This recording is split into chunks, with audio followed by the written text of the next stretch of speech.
Halo Sobat Dunia Seribu Besar, semoga Sobat selalu diberi kesehatan, panjang umur, dan rizki yang melimpah, amin. Sebelum masuk ke alur ceritanya, jangan lupa dukung channel ini ya dengan klik subscribe, like, komen, dan share, terima kasih. Mari kita lanjutkan perjalanan, Li Qiye. Serangan telapak tangan sepertinya telah disampaikan oleh Yang Abadi. Aura khasnya berada di atas tingkat primal. Meskipun keduanya tidak menahan diri, serangan telapak tangan dengan mudah melenyapkan hukum kedua serangan tersebut. Mereka memanggil harta mereka dan menggunakan teknik pertahanan terbaik mereka tanpa hasil. Keduanya dikirim terbang melalui pegunungan. Tubuh mereka yang tangguh memiliki retakan di mana-mana dengan daging yang hancur dan darah yang menyembur keluar. Ini membuat perbedaan antara alam kekaisaran dan primal jelas bagi semua orang. Selain itu, serangan telapak tangannya membuat mereka tidak bisa berkata-kata. Auranya membuat mereka ingin berlutut di tanah karena mengingatkan pada nenek moyangnya. Boundless Frontier adalah variasi dari teknik Desolate Palm. Absolute Ancestor bisa melakukan serangan yang sama tetapi dengan efek yang lebih rendah meskipun jauh lebih kuat. Dia adalah keturunan yang tidak memiliki hak istimewa untuk bertemu leluhur terpencil atau menyaksikan serangan telapak tangan. Dritri, di sisi lain, melihatnya beraksi sebelumnya. Dengan demikian, tekniknya jauh lebih halus dan rapi. Oh, ular berbisa meraung pada tebasan yang masuk. Sisik dan tubuhnya sekuat logam terbaik. Sayangnya, pedang yang terbuat dari cabang memenggal ketiga kepalanya, melemparkannya ke udara dan menyebabkan hujan darah.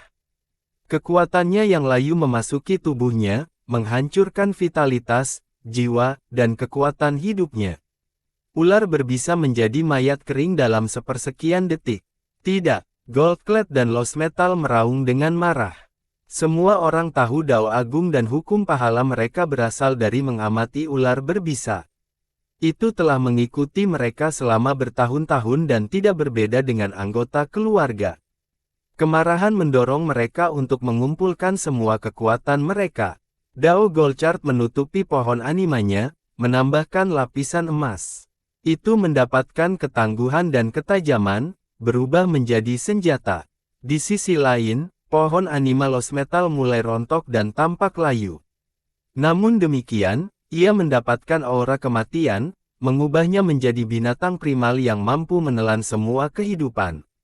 Dao Smelt dan Lost Metal Devourment. Seorang leluhur meneriakkan nama-nama Dao Agung tertinggi.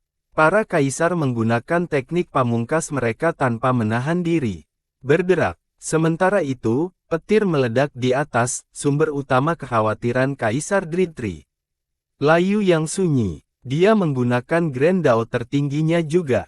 Kekuatan terpencil menyapu wilayah itu, hampir membalikkan tanah. Dao naga berubah menjadi telapak tangan, bersiap untuk menghancurkan segala sesuatu yang terjadi di belakangnya. Itu menyebut kekuatan tanah dan menjadi tak terbendung. Dao-nya berasal dari bimbingan leluhur Desolate. Itu berfokus pada Desolate Palm sebagai fondasi, membentuk kekuatannya ke dalam Dao utamanya. Oleh karena itu, Desolate Frontier menjadi gelap, tampaknya selaras dengan serangan telapak tangannya yang mengakhiri dunia. Murid-murid ketakutan dan gemetar di tanah. Beberapa bahkan buang air kecil di celana mereka. Bam! Ultimate Duo ini tidak memiliki kesempatan melawan serangan telapak tangan. Keduanya direduksi menjadi darah, hanya nasib sebenarnya dan pohon anima mereka yang tersisa. Namun, dia tidak menunjukkan belas kasihan dan menambahkan kekuatan ke Desolate Wild-nya. Berdengung, kedua pohon anima menunjukkan tanda-tanda layu meskipun merupakan hal terberat dalam budidaya. Kehancuran mereka hanya masalah waktu. Petik 2 tanda seru petik 2. Crimson, Virtue dan Solar Monarch tidak menyangka dia tanpa ampun dan tegas, bahkan membunuh kedua kaisar. Membunuh Lost Metal dan Goldclad akan secara dramatis meningkatkan situasi. Keduanya termasuk di antara 5 kaisar teratas Desolate Frontier dan berfungsi sebagai pilar Chen. Melakukan ini, dalam arti tertentu, adalah menyatakan perang melawan Desolate Frontier. Bagaimanapun, dia adalah orang luar, dan pembalasan diperlukan. Adapun dia tidak melihat ini sebagai peristiwa serius karena dia telah mengikuti leluhur Desolate ke medan perang. Kaisar dan dewa yang sunyi mati jauh dari peristiwa langka. Kamu berani. Sesosok muncul di udara, melakukan perjalanan di jalur batas dengan banyak cincin ilahi. Dominasi 10 alam. Dia mengangkat tangannya, mengubah alam menjadi pelat baju besi yang menempel di tubuhnya. Dia berubah menjadi dewa lapis baja dengan ketinggian yang tidak nyata. Kaisar 10 alam. Penonton berteriak, berdengung. Dia membeli cukup waktu untuk menghentikan layu, membiarkan nasib sebenarnya Kaisar dan pohon anima mundur ke Centurial Peak. Namun, punggungnya membungkuk meskipun tubuhnya besar, tidak mampu menangani tekanan. Kaisar Dritri hanya perlu selamat dari kesengsaraan dan dia akan menjadi leluhur primal resmi. Dia memelototinya sebentar sebelum mengingat tekniknya, memungkinkannya untuk berdiri tegak lagi. Dia kemudian mengalihkan perhatiannya ke kesengsaraan di atas. Dritri, Desolate Frontier tidak pernah menganiayamu. Kamu menggunakan puncak kami untuk kemajuan Dao namun kamu mencoba membunuh kaisar kami. Kami mengusir Anda. Suara Ten Realm bergema di seluruh sekte, mendorong kerumunan untuk merenung. Mengesampingkan detail lain, dia tidak sepenuhnya salah dan bisa berargumen bahwa alasan ada di pihaknya. Dritri bukanlah anggota resmi sekte mereka namun dia menggunakan sumber daya mereka dan mencoba membunuh kaisar mereka. Dari ini saja, dia tampak tidak tahu berterima kasih dan jahat. Namun, dia mengabaikan ancaman itu dan mempertahankan fokusnya. Dia menganggap ini sebagai hal yang meremehkan dan memalukan. Sejak dia memulai jalan batas, dia mendapati dirinya tidak menyukainya. Bagaimanapun, dia berpikir jika dia diberi hak istimewa yang sama untuk mengikuti leluhur Desolate, dia sudah menjadi penguasa tertinggi. Dia adalah sampah di matanya karena terjebak dalam tahap ini. Sekarang, wanita yang dia pandang dengan jijik ini telah melampaui dia. Satu-satunya cara dia bisa mengejar ketinggalan adalah dengan menjadi leluhur primal sendiri.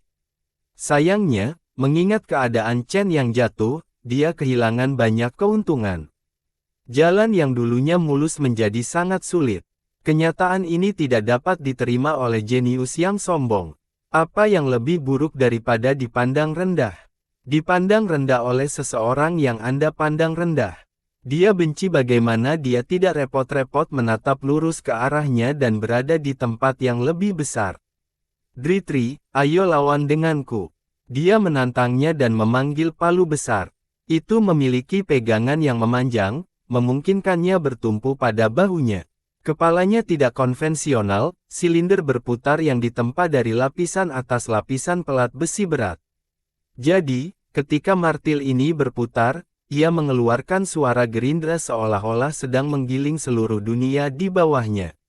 Pemecah bumi, Crimson Virtue dan yang lainnya menjadi terkejut. Ini adalah senjata primal yang dibuat selama siklus penyempurnaan kelima Chen. Palu itu cukup besar untuk mencocokkan keadaan lapis bajanya. Ukurannya hanya mengejutkan penonton, belum lagi martil yang mengintimidasi. Itu bisa menggiling daging dan nasib sejati mereka menjadi ketiadaan dengan cara yang mengerikan. Mereka sudah merasakan sensasi kesakitan, bertanya-tanya tentang kehancuran jika dilepaskan. Ten Realm menantang Dritri dengan palunya, menyebabkan mereka menarik napas dalam-dalam. Ini bukan waktu yang tepat untuk duel mengingat kesengsaraan Dritri yang menurun. Namun, dia adalah musuh karena dia ingin membunuh kaisar mereka. Bergerak, lebih banyak petir muncul selama penurunan. 10 alam, kamu tidak boleh melakukan ini. Crimson Virtue berteriak padanya. Tidak boleh. 10 alam mengucapkan dengan dingin, dia meminjam puncak ilahi kita dan dengan hianat mencoba membunuh kaisar kita. Kita harus membunuhnya untuk mempertahankan prestise dan otoritas sekte kita. Kita semua melihat apa yang terjadi, ular berbisa berkepala 3 mengganggu kultivasinya. Kata Crimson Virtue, kata-katanya membawa banyak bobot karena posisinya. Masih bukan alasan untuk membunuh kaisar kita. Dia tidak pantas mendapatkan puncak ilahi kita dan harus dibuang. Kata Tenre Alam, rekan Taois Dritri selalu menjadi salah satu dari kita, bukan orang luar. Crimson Virtue berkata, kamu tidak dapat memutuskan, belum lagi terobosannya di sini telah disetujui oleh leluhur tertinggi. Pendengar bertukar pandangan, banyak yang setuju dengannya. Tidak ada yang berada di atas aturan sekte. Saya hanya menjunjung tinggi mereka, mengusir orang luar ini dan membiarkan anggota kami menikmati puncak. Teriak Tenre Alam. Sekali lagi, keputusan itu bukan milik Anda. Crimson Virtue membalas. Bukan milikmu juga, saudara. Desolate Frontier adalah milik semua orang. Saya menganjurkan pengambilan puncak kami. 10 alam tidak mundur. Siapa yang akan melakukan ini? Kamu. Crimson Virtue kehilangan kesabarannya. Sementara itu, semua orang menyaksikan dengan napas tertahan. Mereka tidak ingin ini terjadi, perselisihan internal habis-habisan. Bagaimanapun, ini adalah penyebab paling umum untuk deklinasi, sekte sekuat Desolate Frontier tidak terkecuali. Meskipun cabang-cabang utama tidak ramah, mereka memiliki pola pikir yang sama tentang perdamaian dan kemakmuran. Dewa Jiang Abadi dan Kun Utara tidak setuju dengan siklus Chen tetapi tidak pernah melewati batas. Hari ini, sesuatu yang lebih serius sedang terjadi di depan umum antara kedua belah pihak. Seorang kaisar dari Desolate Frontier tidak berbicara sembarangan. 10 alam mengucapkan dengan dingin, saya mendasarkan keputusan saya pada aturan Desolate Frontier dan mengusulkan penggunaan Desolate Order untuk membuat keputusan. Apa itu? Seorang murid biasa bertanya. Nenek moyang kami meninggalkan 12 lencana untuk keturunannya. Setiap kali mereka tidak menyetujui sesuatu, itu akan jatuh ke suara mayoritas. Seorang tetua berbisik. Jadi siapa yang memiliki 12? Jenis arbitrase ini asing bagi para murid karena hanya digunakan 2 kali dalam sejarah sekte. 6 tetap sama. 2 ke cabang yang sunyi, 2 ke Jiang, 2 ke Chen, dan sisanya dibagi kepada anggota dengan kontribusi besar. Tetua itu menguraikan, arbitrase dengan pemungutan suara. Ekspresi Crimson Virtue berubah setelah mendengar ini. Iya, 10 alam mengangkat salah satu dari mereka tinggi-tinggi dan meninggikan suaranya, apakah ada yang menentang? Semua orang menatap lencana itu dalam diam. Pembangkang perlu menunjukkan lencana mereka sendiri. Dari mana kamu mendapatkan lencana ini? Crimson Virtue bertanya. Ini adalah masalah serius karena lencana melambangkan kehendak nenek moyang. Saya mewarisi ini dari leluhur saya. 10 alam berkata dengan bangga. Dari Chen generasi kelima, Kaisar Kura-Kura yang telah hidup lama langsung mengetahui asal-usulnya. Chen generasi kelima memiliki eksploitasi luar biasa di medan perang dan dihadiahi lencana. Saya keberatan. Crimson Virtue mengeluarkan 2 lencana dan berkata, lencana Anda tidak cukup. 2. Yang lain menyaksikan dengan penuh minat. 1 milikku, yang lainnya dari leluhur Kun Utara. Crimson Virtue terungkap. Cabang yang sunyi diberi 2 lencana. Xianting memiliki 1 sementara Dewa Kun Utara menyimpan yang lain. Aku juga punya 1, yang diberikan kepadaku oleh sekte. Suara Chen generasi ke-10 berasal dari Centurial Peak. Dia mendapatkan yang ini dari kontribusi berjasa untuk sekte tersebut. Dan 2 lagi dari cabang kami, dukungan. 3 lencana lagi terbang ke arah tangan Tenre Alam. Jadi itu 4. Seseorang berkomentar, Chen memiliki 4 lencana, itu besar. Kata seorang tetua, Chen memiliki akar yang dalam di Desolate Frontier karena mereka adalah sebuah klan. Semuanya diturunkan dari satu generasi ke generasi lainnya sementara cabang yang sunyi memiliki hubungan guru-murid yang normal. Yang pertama secara bawaan memiliki lebih banyak solidaritas. Kesayangan, Tenre Alam memiliki 4 sedangkan Crimson Virtue hanya memiliki 2. Ekspresi yang terakhir menjadi gelap, tidak bisa menghentikan permintaan. 2 lencana Jiang mendukung Crimson Virtue. Suara leluhur absolut datang dari atas. 2 lencana jatuh ke tangannya. Jadi itu 4 juga. kata seseorang. 4 melawan 4. 8 telah muncul pada saat ini, menyisakan 4 yang tersisa. 2 Jiang keluar sekarang, kata seseorang. Ini tidak mengherankan karena Jiang selalu mendukung cabang yang sunyi. Leluhur mutlak membantu Crimson Virtue diharapkan. Bahkan saat itu, seorang pelindung berkomentar, banyak pelindung dan tetua mengharapkan hasil ini, keseimbangan yang rumit alih-alih konflik yang sebenarnya. Saya meminjam 2 pesanan dari Liu dan Xiu. Tolong kirim mereka. 10 alam berbicara. Benar saja, kedua klan itu menuruti dan membawa perintah kepadanya di depan mata yang tercengang. Kelompok Crimson Virtue tentu tidak menyukai perkembangan ini. Kamu bisa meminjam lencana. Seorang murid menganggap ini mengejutkan. Ya, dan itu dihitung sebagai suara. Seorang tetua tua mengangguk. Apa perbedaan antara meminjam dan memberikan suara dukungan? Murid itu bertanya. Pemungutan suara langsung menunjukkan bahwa pemiliknya berada di pihak yang sama. Pinjaman, itu berbeda, itu adalah bantuan atau kesempatan untuk membayar hutang. Kata tetua, benar, Xiu dan Liu mungkin berhutang budi kepada Chen.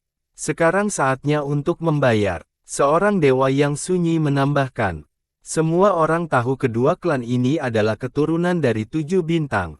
Pendiri mereka pernah berdiri setara dengan leluhur Desolate. Dia mengingat sentimen lama dan memberi mereka perintah. Sayangnya, mereka menurun secara dramatis. Tentu saja, ini relatif karena mereka masih sekuat kerajaan atau sekte di luar. Selama bertahun-tahun, mereka telah menerima bantuan dari Chen. Hutang harus dilunasi pada akhirnya terlepas dari berapa banyak generasi yang telah berlalu. Mereka tidak punya pilihan selain meminjamkan lencana mereka ke Ten Realm begitu dia membangkitkan masa lalu ini. Mereka datang dengan persiapan. Kura-kura dan yang lainnya berdiskusi di antara mereka sendiri. Peminjaman itu tidak mungkin menjadi keputusan instan. Ini berarti Chen telah mengunjungi 2 klan lainnya sebelumnya. Sekarang 6 lawan 4. Seseorang berkomentar. 2 tersisa, Kaisar Kebajikan Merah harus meminjamnya untuk menghentikan Kaisar 10 alam. Seorang murid bergumam. Leluhur Paus memilikinya, tetapi dia tidak ada di sekte. Sudah terlambat untuk meminjam ini. Seorang tetua menggelengkan kepalanya, dan dia mungkin juga tidak meminjamkannya karena dia selalu netral. Sebagian besar sudah bisa melihat hasilnya. Nenek moyang Paus lebih suka berkeliaran di lautan sehingga sudah terlambat. 10 alam telah memperhitungkan hal ini. Bagaimana dengan yang terakhir? Yang lain bertanya setelah menghitung cepat. Anggota berpangkat rendah tidak tahu. Dewa dan Kaisar yang sunyi memikirkan hal ini sejenak. Kemungkinan besar itu dimiliki leluhur kebijaksanaan. Dragon Peel berkata, meskipun tanpa percaya diri. Yang terakhir ini tidak terlalu penting karena Ten Realm memiliki 6 dan Well Ancestor tidak tersedia. Saudaraku, penentanganmu batal, aku punya 6 perintah. 10 alam menyatakan, apa yang kamu inginkan? Crimson Virtue menarik napas dalam-dalam, tidak bisa melawan perintah yang mengingat sifat simbolis mereka. Usir orang luar dan ambil kembali Gunung Ilahi. Kata Ten Realm, kamu datang dengan persiapan, begitu. 10 alam, kamu merayu kematian dengan menjadi terlalu pintar. Crimson Virtue menatapnya dan berkata, perbatasan Desolate kita selalu mengikuti ajaran leluhur, kan? Kata Ten Realm. Semua orang tahu Crimson Virtue akan menyetujui karena perintahnya mutlak. Banyak pelindung dan tetua tahu ini lebih dari sekadar mengusir Kaisar Dritri. Tujuan sebenarnya Ten Realm adalah untuk merebut Idle Peak. Dia memiliki pembenaran yang tepat di atas otoritas yang tepat untuk melakukannya. Proses adjudikasi melalui pemungutan suara bersifat final. Hanya leluhur Desolate yang bisa mengubahnya agar orang lain tidak ingin dicap sebagai pengkhianat yang tidak berbakti. Rekan Taois Dritri, aku telah mengecewakanmu. Crimson Virtue membungkuk ke arahnya. Dia memiliki status khusus di cabang yang sunyi, oleh karena itu dukungan penuh Crimson Virtue. Sayangnya, dia hanya memiliki total 4 lencana. Kamu telah mencoba yang terbaik. Kata Dritri, masih terganggu meskipun berusaha sebaik mungkin. Crimson Virtue menghela nafas dan mundur. Sebagai cucu dari leluhur Desolate, dia, lebih dari siapapun, tidak bisa menentang putusan itu. Dritri, kamu harus pergi sekarang.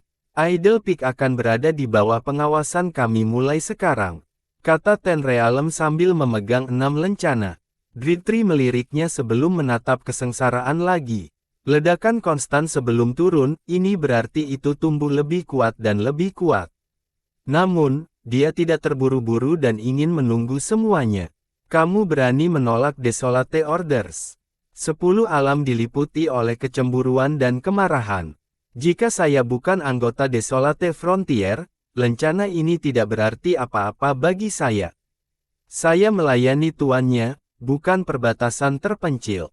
Dia berkata tanpa menatapnya. Pendengar mendengar ini dan setuju dengan logikanya. Dia adalah pelayan nenek moyang, bukan anggota sekte resmi. Dengan demikian, dia tidak dibelenggu oleh aturannya. Jika kamu tidak ingin patuh, maka jangan salahkan kami karena tidak sopan. 10 alam menyatakan. Ledakan. Jalur batas 10 alam muncul, terlihat seperti naga besar. Anima dari 10 alam. Dia meraung dan memulai pohon animanya lagi. Dia adalah satu-satunya kebenaran dalam 10 wilayahnya. Kekuatan mereka disalurkan ke dalam dan membuatnya lebih kuat. Dia menjadi raksasa saat dia mengangkat palunya, mengeluarkan ledakan selama pengangkatan. Ketika martil berputar, ia menghancurkan bintang-bintang di dekatnya. Hujan meteor turun dan membuat penonton takut. Penghancur Dao. Dia mengayunkan palunya. Dunia menjadi gelap dan semua orang takut akan yang terburuk, kehancuran total. Para tetua dan alam di bawah berteriak ngeri. Hati-hati, kura-kura dan yang lainnya memperingatkan dengan keras. Palu ini adalah senjata primal yang mampu membunuh kaisar manapun. Denting, suara logam yang berlarut-larut bisa terdengar. Selama momen krusial, para kaisar melihat Dritri memanggil perisai keperakan kecil. Dia tidak hanya menghentikan penghancuran itu, perisai itu menghancurkan Tenrealem ke tanah, menciptakan kawah yang cukup besar. Hasilnya mengejutkan semua orang, baik mereka yang mampu melihat pembalasan maupun sebaliknya. Sangat kuat, seorang murid bergumam setelah melihat kekalahan cepat. Apakah perbedaannya begitu besar bahkan sebelum kenaikan resmi? Itu perisainya. Eselon atas mengenali inti masalah, perisai yang perkasa. Itu bulat dan kecil, tampaknya terbuat dari bintang-bintang. Jenis logam ini tidak dapat dikenali. Desolate Buckler, hadiah dari nenek moyang.